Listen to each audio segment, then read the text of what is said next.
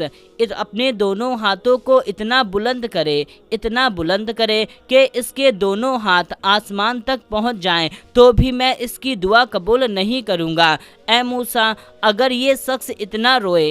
روئے کہ روتے روتے مر جائے تو بھی میں اس کی دعا قبول نہیں کروں گا۔ اس پر حضرت موسیٰ علیہ السلام نے فرمایا اے اللہ آخر اس نے ایسا کون سا کام کر دیا ہے؟ تو اللہ تبارک و تعالیٰ نے فرمایا اے موسیٰ اس نے جو لقمہ کھایا ہے وہ حرام کا ہے، اس نے جو لباس پہنا ہے وہ حرام کی رقم کا ہے، اور اس کے گھر میں جو مال پڑا ہوا ہے وہ بھی حرام کا ہے۔ تو میرے پیارے دوستو حرام کھانے والے کی دعا قبول نہیں ہوتی ہے۔ نمبر 2 درود پاک نہ پڑھنا۔ دوستو جو شخص دعا مانگنے سے پہلے اور دعا مانگنے کے بعد درود پاک نہیں پڑھتا ہے اس کی دعا قبول نہیں ہوتی کہ حضرت عمر فاروق اعظم رضی اللہ تعالیٰ عنہ فرماتے ہیں کہ جو شخص دعا میں درود پاک کو شامل نہیں کرتا تو اس کی دعا زمین اور آسمان کے بیچ لٹکتی رہتی ہے، وہ قبول نہیں ہوتی۔ آئیے دوستو اب ہم آپ کو بتاتے ہیں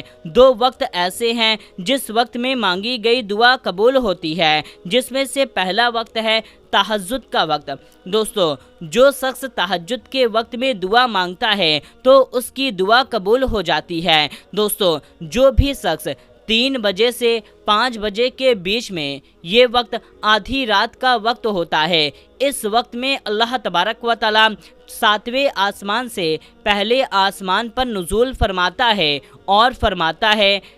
کوئی دعا مانگنے والا کہ اس کی دعا قبول کی جائے، ہے کوئی فریاد کرنے والا کہ اس کی فریاد قبول کی جائے، ہے کوئی بخشش طلب کرنے والا کہ اس کو بخش دیا جائے، اور یہی چیز اللہ تبارک و تعالیٰ فجر کے وقت تک فرماتا رہتا ہے۔ تو تہجد کے وقت میں آپ دعا مانگیں، آپ کی دعا قبول ہوگی۔ اور دوسرا وقت ہے مغرب کی اذان سے پہلے۔ دوستو جب مغرب کی اذان ہونے والی ہوتی ہے تو اس وقت دن اور رات یہ دونوں وقت مل رہے ہوتے ہیں، تو ان دونوں وقت کے ملتے وقت اگر آپ دعا مانگیں گے تو آپ کی دعا رد نہیں ہوگی بلکہ آپ کی دعا قبول ہو جائے گی۔ دوستو اب ہم آپ کو بتاتے ہیں نماز قبول ہونے کی 2 نشانیوں کے بارے میں، جس میں سے پہلی نشانی ہے گناہوں سے بچنا۔ دوستو اگر آپ نماز پڑھ رہے ہیں اور آپ سوچ رہے ہیں کہ میری نماز قبول ہو رہی ہے یا نہیں، تو آپ اپنے اندر دیکھیں کہ جب آپ نماز پڑھتے ہیں اس کے بعد میں اگر آپ اپنے آپ کو گناہوں سے بچا رہے ہیں، جہاں پر گناہ ہو رہا ہے وہاں پر نہیں جا رہے، یا آپ کوئی بھی ایسا کام نہیں کر رہے جو گناہ والا کام ہے، آپ اپنے آپ کو گناہ سے بچا رہے ہیں، تو آپ سمجھ جائیے کہ آپ کی نماز قبول ہو رہی ہے۔ اور دوسری نشانی یہ ہے کہ جب آپ ایک نماز پڑھ لیں اور آپ کو دوسری نماز پڑھنے کی فکر ہونے لگے تو آپ سمجھ جانا کہ آپ کی نماز قبول ہو گئی۔ یعنی کہ دوستو آپ نے فجر کی نماز پڑھی اور پھر آپ کو ظہر کی نماز کی فکر ہونے لگی، یا تو آپ نے عصر کی نماز پڑھی اور آپ کو مغرب کی نماز کی فکر ہونے لگی، تو آپ سمجھ جانا کہ آپ کی نماز قبول ہو رہی ہے۔ آئیے دوستو اب ہم آپ کو بتاتے ہیں کہ بسم اللہ پڑھنا کب حرام ہے۔ نمبر 1 حرام چیز کھانے سے پہلے، یعنی کہ دوستو